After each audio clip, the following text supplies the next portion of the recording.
Bismillahirrahmanirrahim. Assalamualaikum warahmatullahi wabarakatuh. Perkenalkan, nama saya Lulu Indah Aliana. Saya dari kelas BKIC. Di sini saya ingin melaksanakan tugas UAS dari mata pelajaran teori BKI yang diampu oleh Pak Miko. Di sini saya akan menjelaskan tentang pendekatan behavioral. Apa sih behavioral itu? Behavioral atau disebut behaviorisme. Behaviorisme secara resmi didirikan dengan publikasi 1913 oleh makalah klasik yang dituliskan oleh John B. Watson. Dan pendekatan behaviorisme muncul akibat karena adanya penolakan terhadap strukturalisme. Dan strukturalisme berpendapat bahwa mental, pikiran, dan perasaan itu ditemukan terlebih dahulu. Bila perilaku manusia ingin dipahami, maka muncullah yaitu teori introspeksi. Pendekatan behaviorisme ini memandang bahwa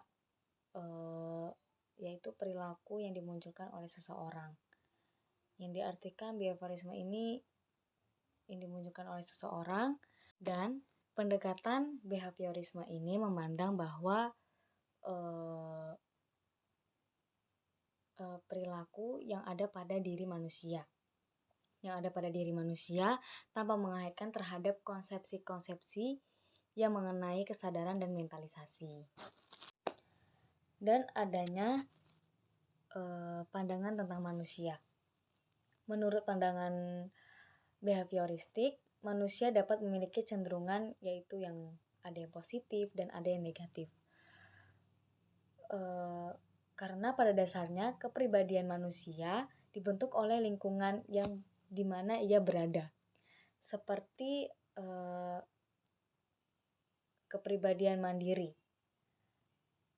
Perilaku ini dihasilkan dari pengalaman yang diperoleh individu dalam aksinya dengan lingkungan. Dan perilaku yang baik adalah hasil di lingkungan yang baik, begitu juga sebaliknya. Jadi manusia itu adalah produk dari bagaimana di sekeliling lingkungannya itu. Dan adanya konsep dasar pendekatan behavioral. Behaviorisme memandang bahwa pola-pola ini perilaku itu dapat dibentuk melalui proses-proses pembiasaan dan penguatan dengan mengkondisikan atau menciptakan stimulus-stimulus atau rangsangan tertentu yang dalam lingkungan teori-teori yang dikembangkan. Seperti kelompok behaviorisme terutama banyak dihasilkan melalui berbagai eksperimen terhadap hewan yang kemudian diterapkan untuk manusia untuk kepentingan konseling.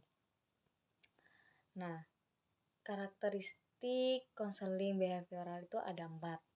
Yang pertama, berfokus pada perilaku yang tampak dan spesifik. Yang kedua, memerlukan kecermatan dalam perumusan tujuan konseling. Yang ketiga, mengembangkan prosedur perilaku yang sesuai dengan masalah klien. Dan yang keempat, penilaian yang objektif terhadap tujuan konseling. Dan yang kedua yaitu assessment dengan goal setting, yaitu langkah untuk merumuskan tujuan konseling yang berdasarkan dari informasi yang diperoleh dari langkah asesmen konselor dan klien menyusun dan merumuskan tujuan yang ingin dicapai dalam konseling. Dan perumusan tujuan konseling dilakukan dengan 3 tahap. Yang pertama adalah konselor dan klien mengidentifikasi masalah yang dihadapi klien. Yang kedua, klien dikehendaki yang dikhususkan menghususkan perubahan proses yang dikehendaki sebagai hasil konseling. Yang ketiga, konselor dan klien dapat mendiskusikan tujuan yang telah ditetapkan klien dan adanya tujuan pendekatan behavioral. Jadi tujuan behavioral ini yaitu tujuan konseling kecermatan dalam penentuan teknik dan prosedur perlakuan yang tepat sekaligus mempermudah pada saat mengevaluasi tingkat keberhasilan konseling. Dan dari tujuan ini memiliki kriteria, yaitu memiliki 3 kriteria. Yang pertama adalah tujuan konseling harus disesuaikan dengan klien. Yang kedua, konselor harus bersedia membantu klien mencapai tujuannya. Yang ketiga, konselor mampu memperkirakan sejauh mana klien dapat mencapai tujuannya. Dan adanya tujuan terapi behavioristik. Tujuan dari terapi behavioristik ini mengatakan bahwa konseling harus cermat dan jelas dalam menentukan tujuan konseling. Dan tujuan dari terapi behavioristik ini ingin menciptakan suatu kondisi baru yang lebih baik melalui proses belajar sehingga berperilaku simptomatik dapat dihilangkan. Jadi ya intinya ingin melihat kepribadian yang baru gitu, yang baru. Dan ada lagi yaitu teknik terapi behavioristik yang pada pelaksanaannya ini konselor dapat menggunakan beberapa teknik, yaitu teknik terapi untuk menangani klien. Teknik yang dianggap kurang sesuai diganti dengan teknik lain yang dapat mencapai tujuan konseling. Dan adanya teknik-teknik yang harus kita lakukan dalam behaviorisme ini, yaitu teknik-teknik tingkah laku umum, dan yang kedua adalah teknik-teknik spesifik. Dan yang pertama dari teknik-teknik tingkah laku umum ini ada 3 sifatnya, yaitu yang pertama schedule penguatan, yaitu suatu teknik yang memberi penguatan terhadap kliennya yang ketika tingkah laku baru selesai dipelajari dimunculkan oleh klien. Dan yang kedua shaping, yaitu teknik terapi yang dilakukan dengan mempelajari tingkah laku baru secara bertahap. Dan ekstinsi, yang ketiga adalah ekstinsi,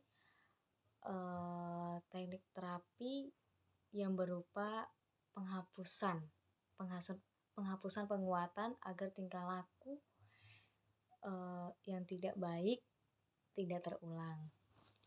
Dan yang kedua adalah teknik-teknik spesifik, yaitu memiliki 2 cara. Yang pertama desensitisasi sistematik, yaitu adalah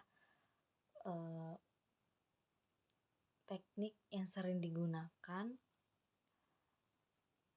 yang diarahkan kepada klien untuk menampilkan respon yang tidak konsisten dengan kecemasannya. Dan yang kedua adalah pelatihan asertivitas, yaitu teknik ini mengajarkan klien untuk membedakan tingkah laku yang agresif dan pasif. Prosedur ini adalah prosedur yang digunakan